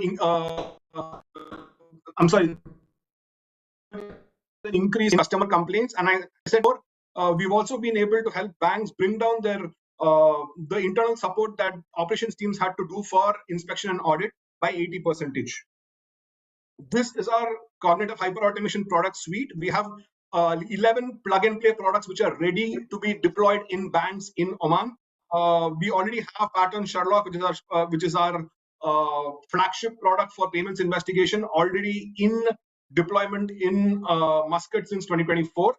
And we are also eagerly looking to have our products deployed in other major and minor banks in Oman. And in terms of longevity, since 2018, our digital workers, our AI agents, cumulatively have processed in excess of 30 million banking transactions, and with specificity to signatures, over 5 million signatures. We have products ranging from check processing to charges, claims, and collections, to signature processing, to trade finance, to factoring and invoice discounting, to retail banking as an umbrella, and corporate banking as an umbrella. We also have an end-to-end AI-powered enterprise equipment lease management system that can also be used by banks and other non-banking financial institutions. Moving on, these are some of our cutting-edge innovations. We have come up with technological innovations such as patterns definition language, which is a descriptive language that our AI agents use to communicate amongst themselves. I don't want to spend too much of time on this. In the interest of time, I have shared this presentation. For those who are interested, I will definitely dive deep. But one thing I would like to touch upon is we have really been able to minimize the 2 ill effects of artificial intelligence, which is the need for voluminous data for training, and the need for constant retraining with our cutting edge innovation, what we know as what we call as real-time knowledge injection. Moving on, this is the team that has made this possible. This team was also the brains behind the Reserve Bank of India's core banking system, which was developed in 2011. We have close to 40 plus years of banking domain technology experience, and we've had regional presence in the GCC since 2012. And we have a proven track record of having delivered high impact AI products for banks in the region. So thank you very much for your time, sir. And that's my presentation. Thank you. Can you just share in 30 seconds what is the limitation of this technology? Because practically you're suggesting that anything that the humans do in the workflow can be replaced by this AI agent and the entire cognitive process that you have. Particularly when we speak of the banks, where there's a lot of demand on the accuracy or what is sharpness of decision. So any limitation of what you're suggesting? But the limitation is that we don't know where AI will take us in another 10 years time. That is the major limitation. What we believe in as patterns cognitivists, we are not here to replace human effort. We are here to augment human effort. So when we talk about process automation here, we basically deal with banks. We go and study their processes, and we believe in a land and expand strategy. When a bank has, say, for example, 20 different touch points in a process that they want to automate, we go and study with them which out of these processes that are automatable and how much value they will deliver, and we do not exclude the human from the loop. All our products come with what is known as a human in loop workbench for various activities say hand holding, in terms of authorization, in terms of supervision, in case there's some information that is not available to the AI agent to build a case. Then this AI agent can reach out to the respective human person who works there and fetch this information. So this is a non-invasive, non-disruptive solution which will sit on top of the existing banking ecosystem and integrate with the existing systems to ensure that operations teams can scale up without having to add a lot of with a lot of additional human power. Just to give an example, if I have 10 more seconds, one bank which I can't name in the UAE, their team would have gone from a team of 70 to 340 today, in a span of 3 years. From they right now just have 65 people working, and they are handling almost 20 times the business volume that they were handling in 2019. These numbers seem very ostentatious and huge, but then the impact is there, and we've been able to deliver some substantial value, sir. Incidentally, I also heard during the Heads Up Mission conference, our own internal wisdom is that even if AI were not to reduce the manpower requirement, but this vetting and then empowered by the AI processing, recognition, patterns, etc., would actually make the humans much more wiser. But that human vetting, Absolutely, sir. so a man behind the machine forced, along with this power of AI, makes the entire system much more versatile. And those who worry about losing jobs, etc., to AI actually have to realize there is no choice, no matter the cost, no matter the energy guzzling kind of activity that AI does. Yet you need to undertake this. But Sharan, no? Sharan Shivkumar. Tell me one thing. Yes, sir. This entire AI processing, etc., apparently is a gas guzzler. I mean, huge amount of energy is consumed in this processing. But yet, when I do Googling and ask them there's some kind of questions, it gives me for free. So who's paying for this entire energy consumption? Eventually, So somebody has to pay, no? If it comes to me, if I see coming for free, I think it's actually not necessarily demanding any resource. But the reality is there's a lot of processing power which is required. Who pays for them? Sir, as humanity, we're all paying for it, sir. So right now we're talking about expanding and building large-scale, large language models all over the world. These large-scale data centers will have to be located right next to riverbanks, and we as humanity might end up paying. That's why I said when you asked me what the limitation is in terms of growth of AI, we don't know how much AI can grow and how quickly it will grow. That's why the regulatory bodies such as governments and such as central banks will have to play a very central role in this. I really want to thank you and appreciate the point that you noted regarding regarding how having human to vet behind AI is such a powerful combination.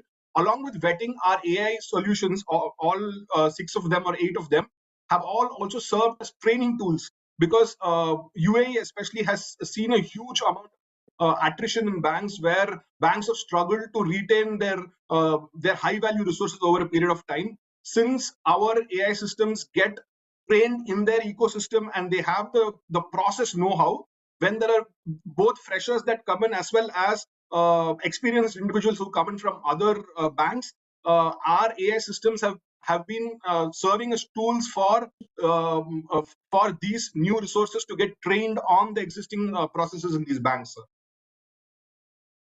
Thank you, Sharan Shukumar. Thank you very much.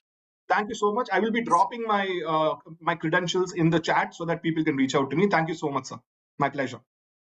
Which I request from everyone else also, because people do want to interact with each other. So it's a good idea to keep dropping your contacts on the chat box, even as you send your powerful presentations and lucid notes for adding to our template. Mr. Rajesh Prabhakar, Vice President Coverage, 360 TF. 360? TF, the company name. TF. Yes, sir. 360 TF. Hi, am I audible? Yep. This is Yash Vyas this side from 360 TF. Mr. Rajesh had to be somewhere. Okay. I'm just do sharing not. my screen. Yeah. Yeah, अच्छा, I ऊपर am से बोल just रहा है, sharing नीचे my screen screen. दिख रहा है. As I have joined in from 2 devices. Yeah, that makes sense. Okay, so one screen is. So we're waiting for your PowerPoint. Yeah, it is just showing me connecting. Mrinal, we will be able to manage, no, so that PowerPoint comes, so only that will be visible on the screen, because there are two which is using two accounts, so one will go away. Okay. Is it visible? Yes, make it full screen, Yash. Perfect. No, full screen कीजिए. जी, it is full screen. Okay. Not yet. Maybe a bit refresh time लग रहा है इसमें, अभी नहीं हुआ है. चलिए आप बोलना शुरू कीजिए, देखते हैं. Hopefully if yours is full screen की come, as of now it is still split screen to us. Let me just stop maybe and reshare. नहीं हो रहा ना मृणाल? नहीं, आपकी स्क्रीन पे फुल स्क्रीन हो गया? हाँ जी, मेरे में Is हो it गया. showing? अच्छा. ये तो बंद ही हो गया. हाँ, अभी तो फिर से हाँ, करना पड़ेगा because I've stopped share, yeah. reload. While we wait Yash to push his presentation, this is once again to request everyone that the tangible ideas that you have, please do. Yeah, now it's full screen. Go ahead 360 TF. Oh, again gone out. फिर गायब हो Oh my गया. God. Okay, let me give it one last shot, else I'll go ahead without presenting. It did work last time, but you, I think, again stopped presenting. So push your presentation.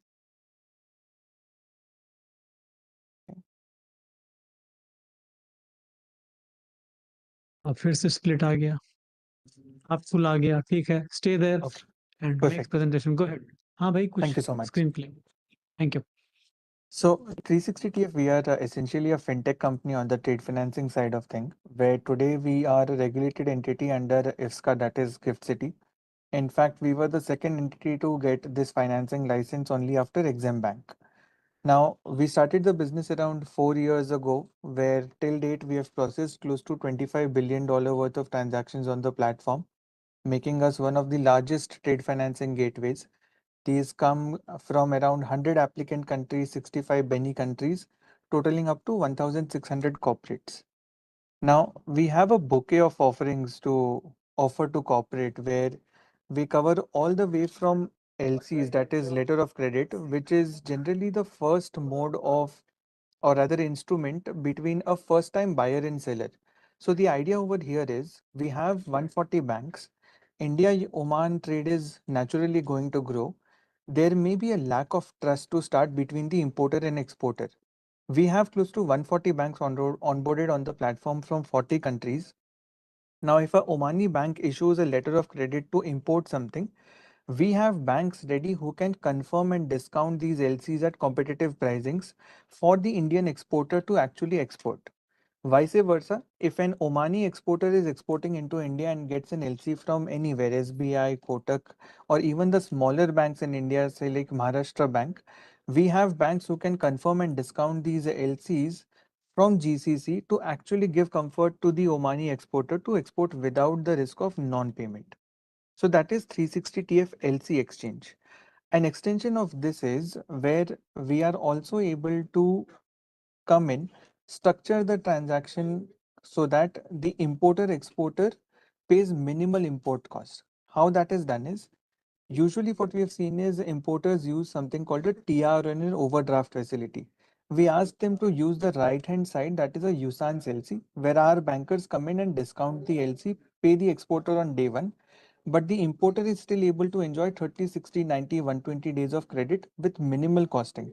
This is because the discounting cost is on the bank, that is, it is a bank risk instead of a corporate risk. Just as an example, we have seen this working live very well, wherein SME was paying say around 11% per annum for import in OD or TR or short-term loans. And the whole LC structure was able to reduce 50% of the interest cost that he was paying for the same import, same 90-day credit that he was able to get. Now, I'll say LC structuring is just one part of it, but we go beyond that to actually help the importer and exporter use letter of credit as a function, where we have Ops Assist. Now, Ops Assist is a tech plus human enabled solution where we end to end help with documentation related to the letter of credit. Here, what we try to offer is, if a corporate is unaware of letter of credit, we will help them draft the LC, the documents related to the LC, vet the documents related to the LC, present them to the related bankers involved in the transaction, and ensure end-to-end closure of the transaction. This side we have done around handled till date 510 shipments, which covers 1000 plus LCs. This is close to $407 million worth of transactions covering 10 vessels. I'll skip through this. This is just verbiage on the same offering. An extension of Ops Assist is Verify, where if a customer already has, say, a CDCS qualified person who knows how to handle LCs, who knows how to create documents, a lot of time what we've seen is payments are delayed and in fact even stopped because wrong documents were presented. There were minor discrepancies in the documents because of which banks held back the payment altogether. That is where Verify comes in, where an importer or an exporter is able to come on the platform, place their documents or upload their documents. The system is able to check the documents in comparison with the contract and the LC and pinpoint discrepancies that may be there in the documentation. The corporate can then amend those documents, re-upload them, re-verify till the point of time there are no discrepancies. Once the documents are submitted, payment is something that is not held by the bank just because of discrepancies. In fact, just to add in one point here, we've seen bank or rather corporates paying upward of $100 per discrepancy. Of course, that depends on the size of the corporate, but our solution costs roughly say $30 even if you go for verification multiple times. So the corporate is actually saving money by ensuring that he is presenting compliant documents. Now, I mentioned earlier we are regulated in Gift City, Gujarat, where we have our own financing license. That is where we bring in 360TF and cash, that is export now, cash now. This is a live and running system where we take a risk on the importer, on the buyer who needs 30, 60, 90 days of credit. This is an open account transaction where no banks like a letter of credit, bank guarantee, or any kind of security is involved. Here, if a large Omani retailer is importing, say for example, frozen fruits and vegetables from India, but says that I will pay you after 90 days only to manage my working capital. This can be a little discouraging for the Indian exporter. So we discount the receivable for the Indian exporter, pay him on day one, and the Omani importer pays me on the 30, 60, 90 day. So exporter gets money on day one, Omani importer still gets his 30, 60, 90 day. And this is also possible the other way, wherein Indian importer wants credit and the Omani exporter wants payment on site basis. Now, this is again helps manage working capital. You are able to rotate money faster, helping you increase your turnover, become more bankable, improving your ratios and liquidity overall. Uh, we have, I'll say, achieved quite a lot where we recently won the FCI award, which is Factoring Chain International. So the whole factoring or receivable discounting that a lot of people have talked about, they have awarded us with an award on the best marketing award. We have one from Economic Times and various other awards. Now, just a quick people who are behind this. We have Mr. C.A. Pankaj Mundra, who's ex-chairman ICI Dubai chapter. We have Mr. Vikram Lodha, who was heading Kotak Bank's trade financing division. Both of them are part of larger organizations where Mr. Pankaj is the deputy chairman for MENA region for ITFA, and Mr. Vikram also is part of the FCCI's FinTech committee, co-chairing the SMEFF. Lastly, we have our board members coming in from various countries. Miss Monica Gogna, Mr. Peter Mulroy, who was immediate past secretary chairman for FCI, that is Factoring Chain International. Mr. Ravi Bhadwaj from Canada, he brings in a lot of retail banking experience. Mr. Vimal Shah, who is the chairman for Bidco Africa, a very large group in Africa, in Kenya specifically. This helps us cover majority of the markets, including Africa, GCC, Europe, US, whether it is in terms of open account financing or in terms of bank-based financing. And lastly, we are trying to become a one-stop solution where we cover all of this. And if any Indian exporter or a corporate wants to come in and set up a factory, we of course are connected to the Omani banks already who are participating today in the LC exchange and giving codes for confirmation and discounting. We have the connects and we can structure deals to actually enable project financing, whether through Indian bankers promoting exports, or through locally Oman banks or GCC banks, international banks, who can help set up factories and facilities to help manufacture within Oman as well. That is us. Supporting trade finance, how does your location in Gift City help or limit?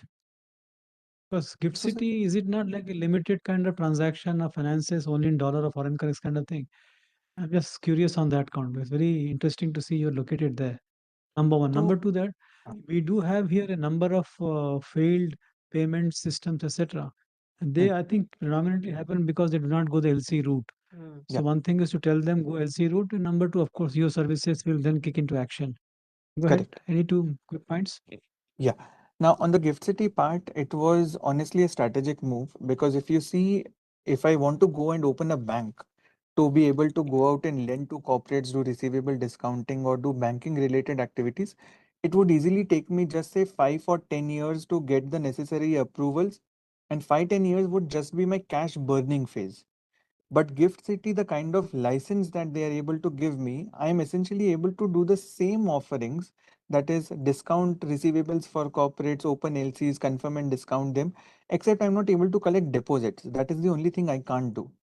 And I was able to do it in a 1.5 year licensing time. And I've already been live for 1 year where I've built up an sufficient large enough book as well today. Uh, an average book of around, say, I'll say $5 to $10 million. So that is why we strategically chose Gift City as an option instead of rather going on a banking license. One more question. Tell me, and that if Gift City is such a lovely model, why does the country, that is India, not replicate that to the entire economy? Why do we really have a sluggish, slow, etc. in the outside gift, but gift is gifted? Why? So, see, I may not be the best person to answer this, of course, and I don't answer this on behalf of Gift. This is my personal opinions. But I feel Gift is someone who's more focused on international import export. It is trying to become the hub, like say Oman is clearly trying to build something. UAE has DIFC, which it has already built to one, attract investments from outside. Just to give an example, we as 360 TF have a bond going on in Gift City to raise money. Now, I would have otherwise gone to private ventures here and there where we are offering a coupon rate of 8.5%. I'm not trying to market anything, but people who are putting in their, NRIs putting their money in Indian FDs are getting a rate of say 4, 5, 6%. If you remove FX, it is essentially 1% or 2% net that they are earning. Instead of that, if they actually invest in gift, in bonds or all of this, one, money stays within India, they get a higher return. So it becomes a very good pool to attract money into the economy. Two, they are whole and solely focused on import export related activities. That is why they have excluded INR as a currency and only say USD, GBP, JPY, AED type currencies are allowed. So it gives corporates like us also a more focused approach that yes, I am helping exporters and not the domestic market, which honestly is sort of self-sufficient right now. It really does not need more players coming in for financing. Thank you. Thank you very much, Yash. Thank you for your time. Thank you very much. Yes, Mr. Kailash Tulsi Gajra, you can continue your presentation, sir. Kailash.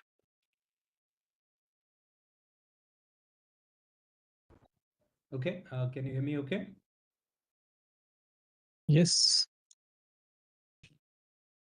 All right, I'll just quickly share my presentation. So again, thank you so much, Excellency, for providing this opportunity, the entire team of Indian Embassy and all the coordinators. Thank you so much, and especially Sonia ji for providing opportunity to present our company. I'd like to share my presentation and basically technically go from there. So let me know if you can see my presentation.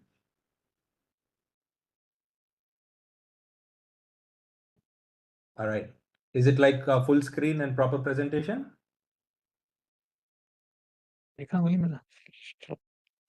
Yeah, yes, it is. Thank you. Go ahead. Thank you. So my name is Kailash Tulsi Gajra. I'm founder and CEO of Atulsia Technologies.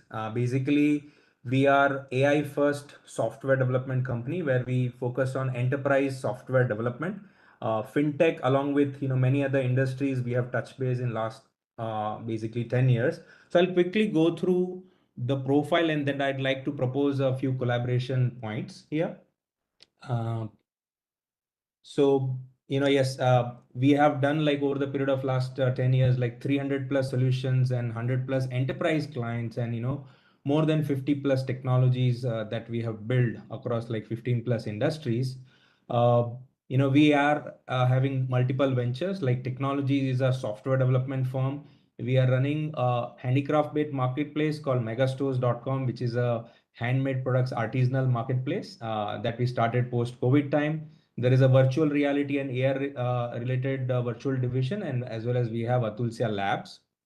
Today, I'm going to focus more about the fintech services plus various IT services that are beneficial to both India and Oman. And basically, there are many opportunities I'd like to highlight that can be solved by working together.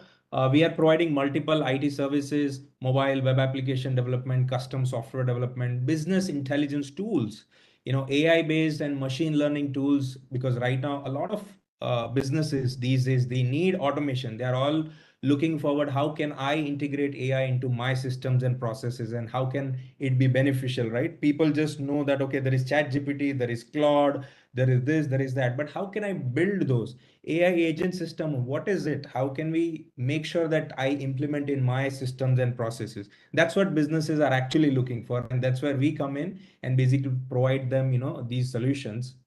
And these are like various deliverables, business intelligence tools, mobile applications, e-commerce platform, AI powered workflows, various security related and cloud infrastructure related technologies that we implement.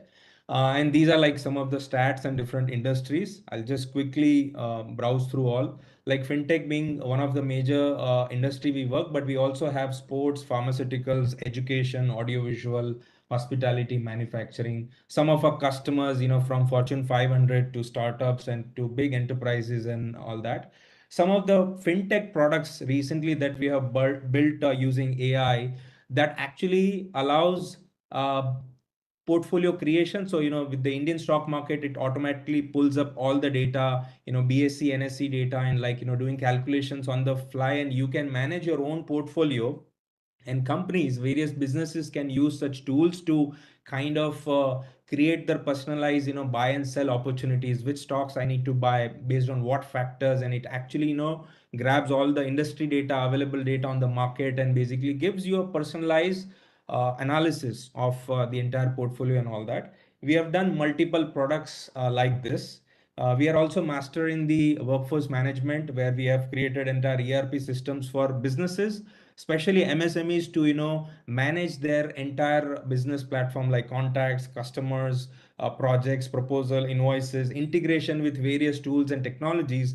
These days, when you go ahead and want to have these solutions, you'll need multiple SaaS application subscription and all that, but we have provided everything in one place.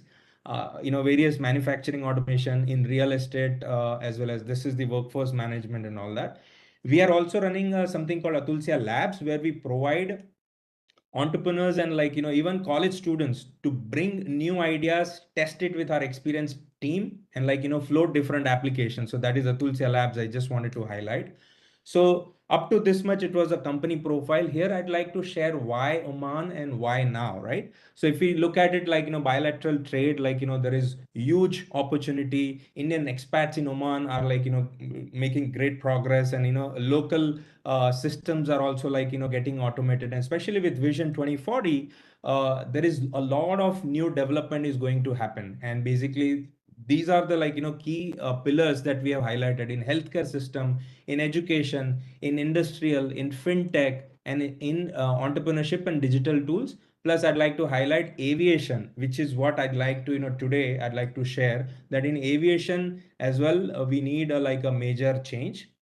And what is Oman's aviation sector? Right now, we look at it 12 million passengers, Muscat International Airport 24, 50 million target passengers by 2040. More airports are getting developed. Passenger growth is 15% year on year, and more airports are being planned. And with this, we are proposing our product called AeroShift, which is nothing but a workforce management tool, which allows various airlines to manage their fleet, their entire airport data, their inventory, whatever that they need to create a very personalized, proper workforce management system where they need to do a flight planning. So I'm just sharing few screenshots just so that it is available for people to see it.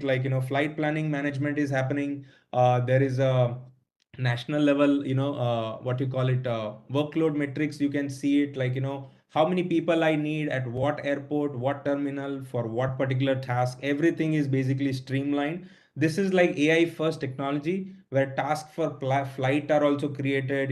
What exactly any airline would need, how much will be the expense per flight, how many people are there, not there, and you can see the entire head count summary at a national level, at airport level, at regional level. And it is with a click of a button, you'll be able to see all of that data. And your roster creation, this is where it connects with your existing payroll management system, where you can actually see that what all will be the total employees and what will be my costs and stuff like that. And lastly, station level performance and a lot of metadata. Basically any airline can actually see it. And there is a AI based full dashboard creation, where you can actually query our AI called AeroShift AI, where which station is performing the best, where do I need more people, and stuff like that. So all of this thing is available with this AeroShift as an AI based workforce management tool. And we'd like to propose this, in Oman there are more than 4 5 major airlines of their own, and many other collaboration. So such tools will be really helpful in creating their national level aviation planning and all that. So we have just provided some comparison, and would like to just share that these are the reason why connecting with us, and basically helping digitalize all the tools basically will be super helpful for all the businesses basically. And with AI first technology, our solutions can be faster to build, and at the same time give the quality automation every business needs. So yeah, these are our just credentials, just the contact details, atulsia.com, and I can be reached at contact@atulsia.com. And yeah, that's was my presentation. I'd be just stay here just if there are any questions. Also, I'd like to, sir, I'd like to just add my colleague Tushar, who is also joined in this call. So Tushar, if you can just turn on the video, and uh, we'd like to just say hello to the team, and thank you for providing me the opportunity to talk about AeroShift, which is aviation automation and general software development using AI. Thanks all. Thank you, Kailash.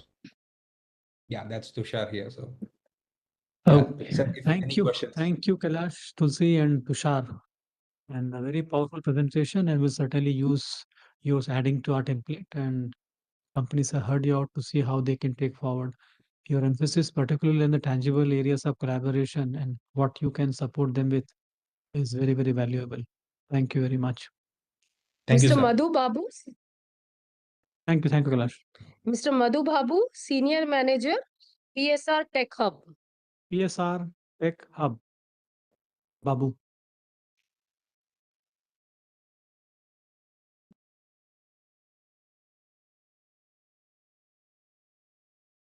Madhu, say hello.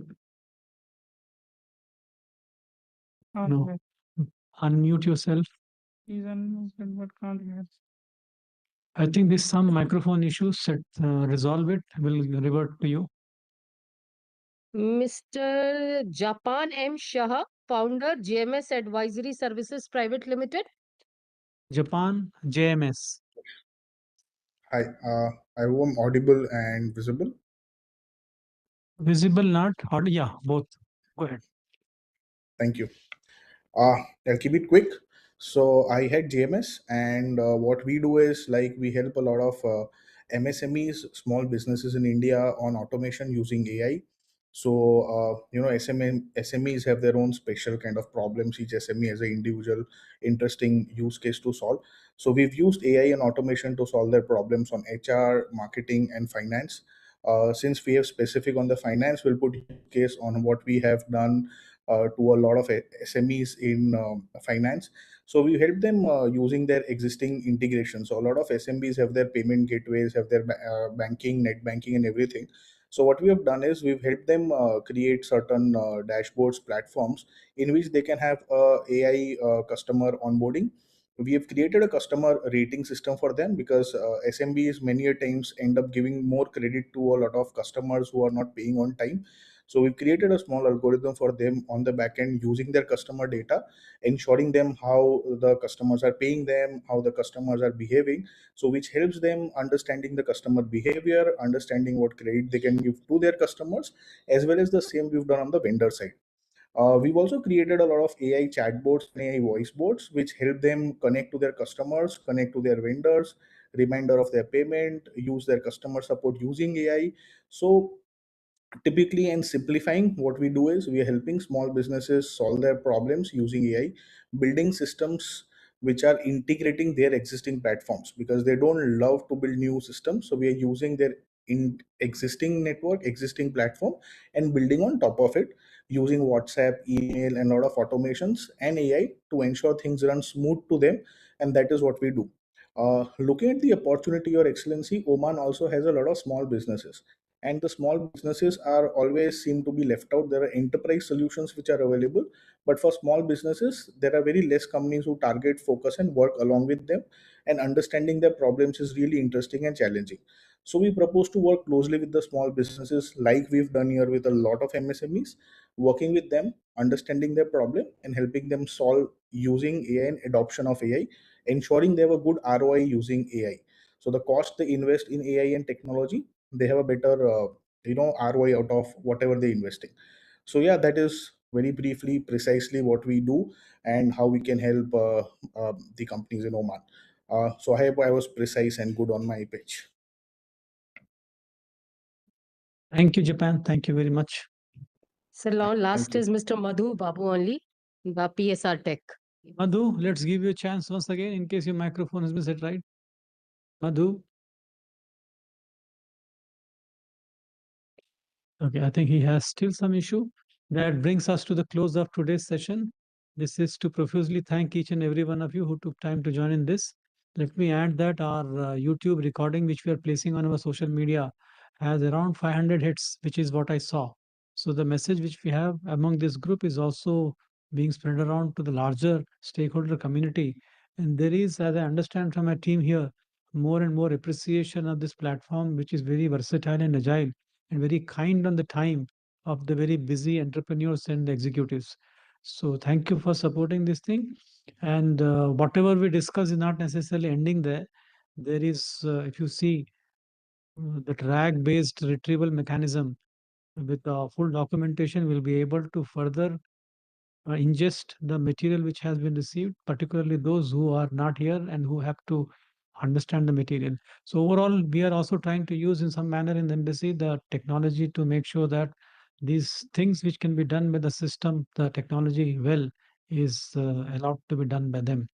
With that, let me thank once again, and we will be continuing with these sessions, encouraged by the positive response which we've been receiving from the industry. Thank you. Have a good day. Bye-bye. अच्छा Thanks all. देखो sorry, yeah, as we say, thank you. Please see if you can show your video. We'll take one screenshot just for our some kind of internal documentation. So let me again recognize here the presence of course, Kailash and Japan Shah. Vicky Mrityunjay, unmute your video if you can, Tushar. Madhu, PSR. At least show your video, your PowerPoint will be added to the system and will definitely understand no matter the microphone hiccup you had. Sweta Chaudhary, Abu Haitam, Oman, thank you very much. There are others who are still shy of opening the cameras. Lujaina, Tawik, Yash Vyas, yeah, Tawik is there. Tafik. Yash, John Kumar, Yogesh, Paycraft, Ashish Gupta. Please unmute as I take your name so that at least we have some nice faces there. Shilpa Pavani, Samuel Omi, Sharuk Ibrahim, Arun. Okay, let's make do with this. Let's not push people to unmute their videos. So once again, thank you. Thank you very much. Bye-bye. Namaskar. Thank you. Bye. Thanks a lot. Thank you so much. Assalamu alaikum. Thank you. Bye-bye. Thank you, sir. चलो देख लो फिर कुछ और भी आ गया ना शिल्पा का भी फोटो आ गया जो देख सकते हो तो एक स्क्रीनशॉट ले लो नहीं अभी शिल्पा का भी है ना अच्छा ठीक okay thank you thank you